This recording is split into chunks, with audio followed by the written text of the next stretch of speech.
history? A pendulum swinging between the echoes of the past and the hopes of the future. But does it repeat itself?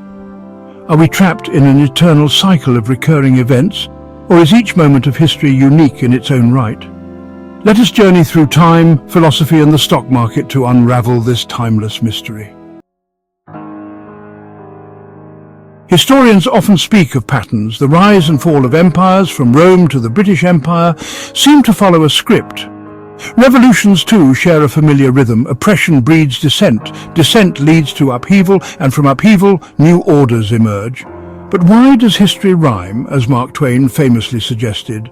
Is it human nature or sheer coincidence? The causes of World War I and World War II bear striking similarities: alliances, nationalism, and a thirst for dominance. Yet, despite the lessons learned, humanity found itself repeating the mistakes of the past. Are we doomed to forget, or is there something deeper at play? Philosophy offers another perspective. Friedrich Nietzsche spoke of eternal recurrence, the idea that time is a flat circle, and everything we experience has happened before and will happen again. Hegel, on the other hand, saw history as a spiral, not repetition, but progression, where each cycle builds on the last. Perhaps history does not repeat but evolves, shaped by human ambition, folly and wisdom.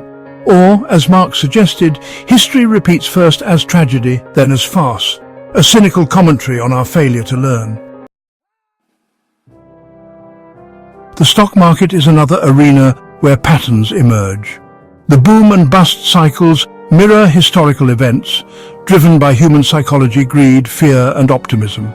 The Great Depression of 1929 echoed through the financial crisis of 2008, as if markets too are bound by history's invisible hand.